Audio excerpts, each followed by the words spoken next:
Hi guys, welcome back to my channel. চলে এসেছি আবার একটা নতুন ব্লগ নিয়ে। তো এখন বাজে প্রায় চারটে, চারটে ঠিক না, মানে 3:30 বাজে। আর আমরা এখন যাচ্ছি একটা রেস্টুরেন্টে খেতে, লাঞ্চ করতে। আজকে বাবা মা দুজনেই নেই, তো আমরা দুজন যাচ্ছি। আর হ্যাঁ, শুদ্ধ চলে এসছে, ফিরে এসছে। তো ও একটু গাড়িতে তেল টেল ভরাতে গেছে, এসে পরে তারপর আমাকে এখান থেকে নিয়ে যাবে। তো দেখা যাক, মেবি আমরা হয়তো চপস্টিকেই যাব। তো চপস্টিকে নতুন কোরিয়ান ডিশ ওরা ইন্ট্রোডিউস করেছে। তো কোরিয়ান ডিশ খাওয়ার আমার বহুদিন ধরেই ইচ্ছা ছিল, তো কখনো সুযোগ হয়ে ওঠেনি। তো সেটাই ভাবছি ট্রাই করব। আর যেহেতু তোমরা যারা কোরিয়ান ড্রামা দেখো বা ফলো করো, তারা জানবে যে তাদের প্রত্যেকেরই কখনো না কখনো কোরিয়ান ডিশ ট্রাই করার একটা ইচ্ছে থাকে। তো দেখা যাক কেমন লাগে প্রথম বার ট্রাই করে। তো তারপর জানি না কি করব। বিকেলবেলা ভেবেছিলাম একটু দামোদর সাইডে যাব, তো জানি না ওখান থেকে লাঞ্চ করে হয়তো যেতেও পারি। তো ভাবলাম ব্লগটা শুরু করি। তো অ্যাকচুয়ালি কাল পরশু দুদিনই আমরা ভেবেছিলাম যে একটু বেরোবো, কারণ বৃষ্টি পড়ছে। এই বৃষ্টির ওয়েদারে বেরোতে বেশ ভালোই লাগে, চারিদিকটা সবুজ হয়ে যায়। তো আমার দুদিন একটু একটা ওয়েবিনার চলছিল। আমি একটু নিউরোলজি আমি শিখছি এখন কারেন্টলি। তো নিউরোলজির একটা ওয়েবিনার, দুটো সেমিনার আমি অ্যাটেন্ড করেছিলাম কাল পরশু। তো যে কারণে কিছু করা হয়নি। অ্যাস্ট্রোলজিও শিখছি অল্প স্বল্প। তো সেটারও আজকে একটা ওয়েবিনার আছে রাত্রেবেলা। তো দেখা যাক কী হয়, কীরমভাবে কী হয়। আজকে হওয়ার কথা রাত্রেবেলা। তো কার ওয়েবিনার দেখছি, কি শিখছি না শিখছি, সেগুলো নিয়ে পরে আলাদা করে আমি ভিডিও বানাবো। তোমাদের যদি ইন্টারেস্ট থাকে এই সাবজেক্টটার, তোমরা আমাকে জানিও। আমি ভেবেছি এই বিষয় নিয়ে, তারপর প্যারানর্মাল জিনিসপত্র নিয়ে, সুপার ন্যাচারাল জিনিসপত্র, যেই বিষয়গুলোতে মানে অকাল্ট স্টাডিজ যেটাকে বলে বেসিক্যালি, সেই বিষয়ে আমার নিজের পার্সোনাল ভীষণ ইন্টারেস্ট রয়েছে। স্পিরিচুয়ালিটি, সাইকোলজি, সমস্ত কিছু নিয়ে আমার ইচ্ছে রয়েছে। আর একটা চ্যানেল খোলার, যেখানে বিভিন্ন রকম ভিডিওস তোমরা দেখতে পাবে, ইনফরমেটিভ ইন্টারাক্টিভ ভিডিওস বিভিন্ন দেখতে পাবে। মেবি কিছু রিয়াকশানস ভিডিওসও তোমরা দেখতে পাবে, কিছু প্যারানর্মাল ইনভেস্টিগেশনের রিয়াকশন ভিডিওস অ্যান্ড অল, এগুলো। তো আপাতত প্ল্যানিং চলছে, তো জানি না কতটা কি করতে পারবো, বাট যাই হবে তোমরা দেখতেই পাবে। তো চলো আজকের ব্লগটাকে শুরু করি। তোমরাও দেখতে থাকো, আর অবশ্যই কমেন্ট করে জানিও কেমন লাগছে ব্লগগুলো।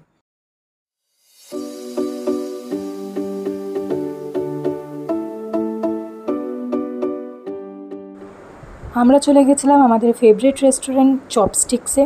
আর সেখানে আমরা অর্ডার করেছিলাম chicken gravy noodles, veg fried rice আর মাশরুমের একটা ডিশ।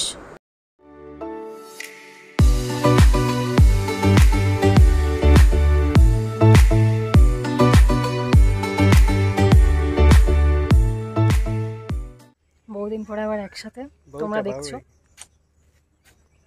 চলে এসেছি আমরা, যেরকম তোমাদেরকে বলেছিলাম রেস্টুরেন্ট থেকে হয়তো দামোদর সাইডে আসবো। তো আমরা এখন এসেছি ভূতাবুড়িতে।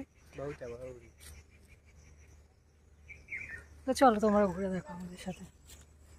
বেশ বৃষ্টি হয়েছে, সবুজ সবুজ সব কিছু, বেশ কাদাও আছে। সবুজের ওপর কিছু হয় সেটাই। আগের বার যখন এসেছিলাম দামোদরকে দেখাই যাচ্ছিল না, শুধু বালি দেখা যাচ্ছিল, বিচের মতন মনে হচ্ছিল। এবার দেখা যাক কেমন হয়। এখন বউটা বাবু হয়ে গেছে, বউটা বাবু। এ তেরি, খালি মাথা খারাপ করে।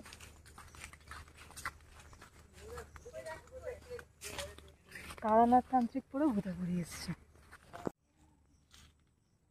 ওই যে দূরে দেখা যাচ্ছে বালি, নদীর বালি। এই অবস্থা এখন। আমরা যখন আগের বার এসেছিলাম তখনও এরকম অবস্থা ছিল না। এটা পুরো বালি তুলে তুলে চারিদিকে শুধু বালি হয়ে গেছে। জল ওদিকে সরু নালার মতন জল বেড়েছে খালি। দূরে বিহারিনাথ দেখা যাচ্ছে, মনটা খুব খারাপ হয়ে গেল। বর্ষাকালে ভেবেছিলাম একটু জল হবে নদীতে, কত সুন্দর।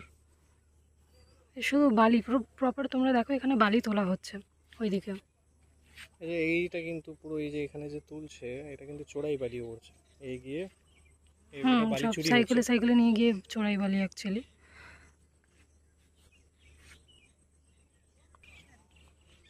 আর এখন জলই নেই দেখে মনে হচ্ছে, তো এটা নদী, এটা যে নদী সেটা দেখেই মনে হচ্ছে না। আগের বার যখন এসেছিলাম তখনও বোঝা যাচ্ছিল যে নদী, দেখে নদী মনেই হচ্ছে না, বালির খাদান লাগছে।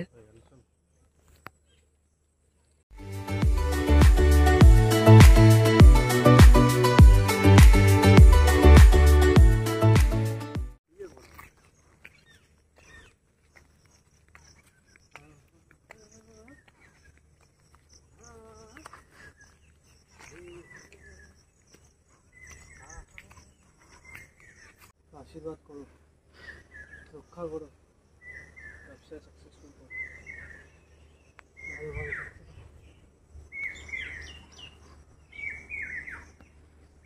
হাতিয়ে বৃষ্টি আসছে। তো হয়ে গেল, মেঘ ডাকছে বেশ ভালোই। তো আমরা বেরিয়ে গেলাম যেই কারণ যে রাস্তাটা দিয়ে এলাম রাস্তাটা খুবই বাজে, রাস্তাটার কন্ডিশন খুবই খারাপ, জল টল জমে আছে চারিদিকে। তো মেঘের আওয়াজ শুনে মনে হচ্ছে ঝেপে বৃষ্টি নামবে একবার, তো সেই নামার আগে যাচ্ছি। এটা বোধহয় কৃষ্ণচূড়া রাধাচূড়া আর কিছু একটা হবে।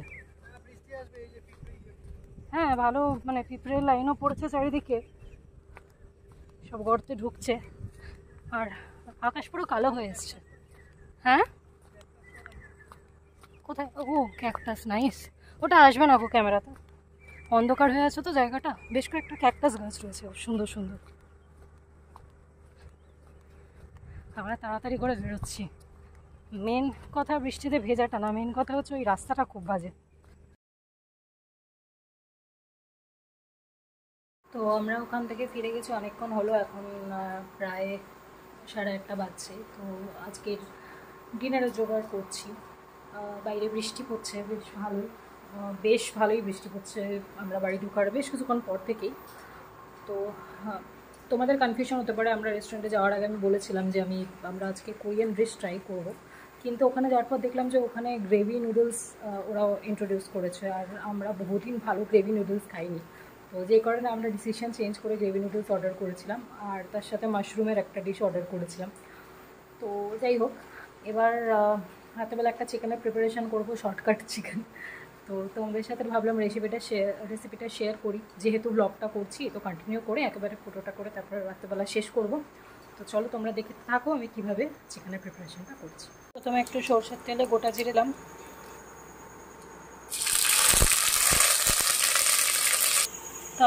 দিলাম, এরপর দিলাম আদা রসুন লঙ্কার একটা পেস্ট। এই পেস্টটা দিয়ে কিন্তু চিকেনটাও ম্যারিনেট করে রাখা আছে, তো সেটা আমার আলাদা করে আর শ্যুট করা হয়নি।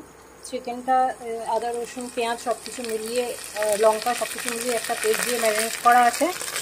আর তার সাথে কিন্তু অর্ধেক লেবুর রসও দিয়ে রেখেছি, সাথে দিয়ে দিলাম কয়েকটা কাঁচা লঙ্কা।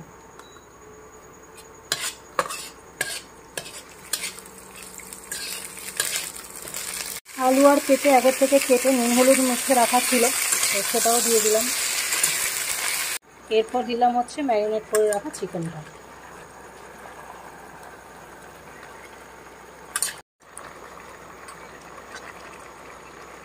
এরপর আস্তে আস্তে নুন, হলুদ, ধনে গুঁড়ো, জিরে গুঁড়ো, বাকি যা যা মশলা আছে সেগুলো দেবো, কারণ ম্যারিনেশনের সময় আমি কোনো রকম মশলা দিইনি।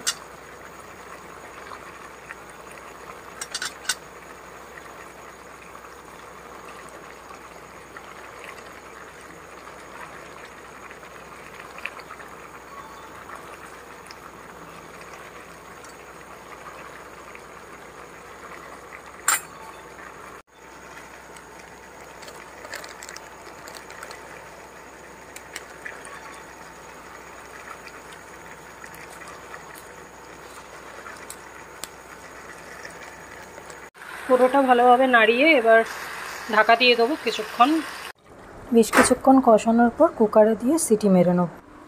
তো এই যে আজকের ডিনার একদম রেডি। তো আজকের ব্লগটা এই পর্যন্তই। তোমাদের সাথে চিকেনের একটা ফাঁকিবাজি রেসিপিও শেয়ার করে নিলাম। তো হাতে সময় কম থাকলে আর ঝটপট করে নিতে চাইলে ট্রাই করতে পারো বাড়িতে।